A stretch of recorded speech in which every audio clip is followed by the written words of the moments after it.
So my name is Darryl Holliday. I'm one of the co-founders of City Bureau in Chicago. We are a civic journalism lab based on the south side of the city. I like to pace while I walk around. This is very helpful. We have 4 co-founders, so we have a very relatively flat structure. We set out in 2015 to address the structural crisis in local journalism, and we saw 4 very closely related issues: inequitable, misrepresentative local reporting, a lack of diverse perspectives within newsrooms, a distrust of media within communities of color, and unstable business models. So models that could support all of these goals were lacking in Chicago and really beyond in the country. So we accomplished these goals through 3 programs. Our first one is the public newsroom.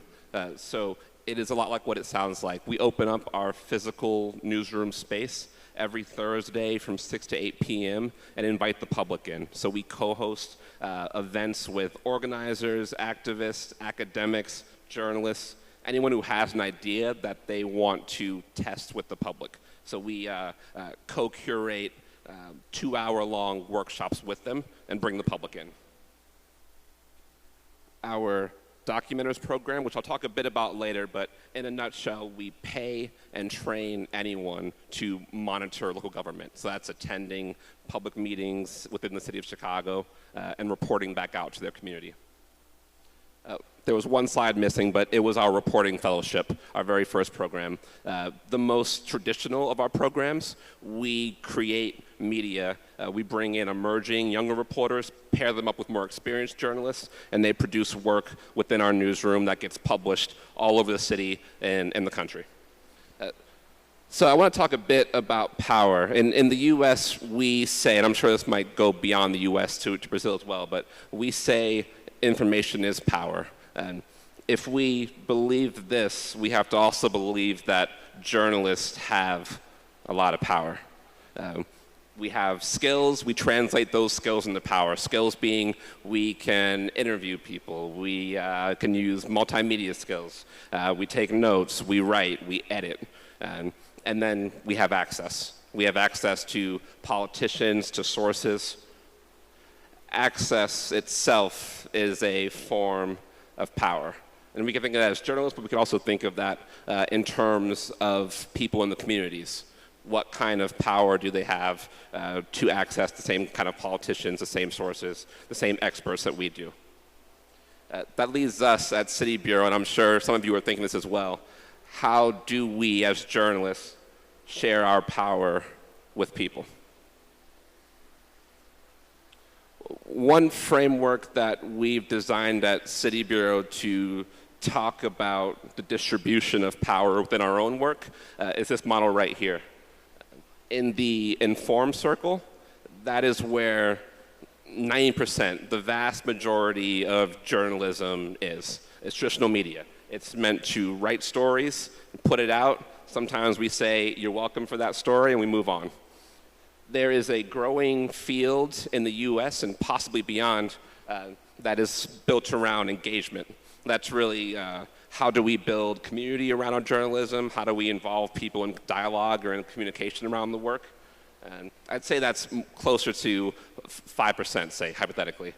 This last part is where City Bureau is and where I'll spend the rest of my time talking about. We think a lot about how we equip people in our network. That is that transferal of skills, the skills and access of power of resources. So in the informed section, one example might be you write a story about a pothole, the government comes out, fixes that pothole. In the engaged section, that might be you create a message board or a Twitter conversation, and people start talking about the definition of city services. What does it mean to have potholes fixed? This equip section, that would be you might write a story, you might hold an event, you might do a number of things, but what happens is that the community learns the skills, has the access to get its own potholes fixed. That's where we're at with City Bureau. So journalism that engages, and equips is really what we're talking about. In the US, local news especially is in quite a bit of trouble. Corporations are buying up smaller local news outlets, closing them down, eventually selling them. We're seeing the consequences of that within our democracy itself, because democracy relies on journalism and information systems to thrive. So as we're seeing an increase in news deserts in the US, we are seeing some communities without news at all that once did. We are left thinking again about the consequences, the results of this. At City Bureau, we believe that communities that are equipped to meet the challenges of democracy are necessary for that democracy.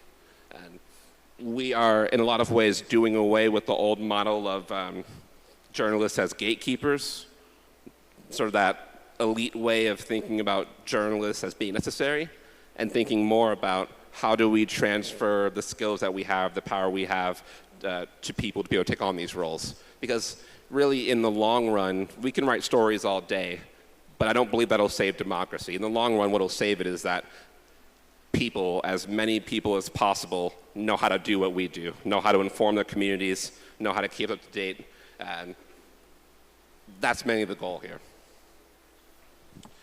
We do this through a couple of programs. I mentioned our documentaries program earlier.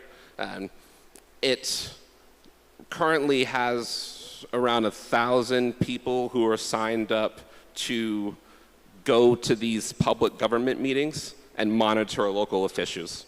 And as the loss of newspapers and local journalism spreads across the country, often one of the first things to go is the ability to be able to attend these meetings where big decisions are being made.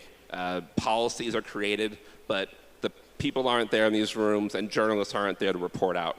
Our solution was to create a website, documentaries.org, where people can enroll to take assignments at $16 an hour and attend these meetings, live tweet them, take notes, and report all of that back out to their communities. So we're currently working in Detroit and Chicago and spreading beyond. The model is replicable, so we're really interested in seeing how that works. One somewhat simple but very effective way that we think about how to share power is through our weekly editor office hours. So our editorial director, Bettina Chang, who's in the room somewhere in here, we host these fellowships at 10 weeks every 3 months, but Bettina will sit in our newsroom in a cafe once a week and make herself available to anyone, not just journalists who want to talk about stories, but also people in the community who might want to work on their resume to get a job. That's just one way of distributing the skills that we have in our newsroom to anyone who wants to take advantage of them.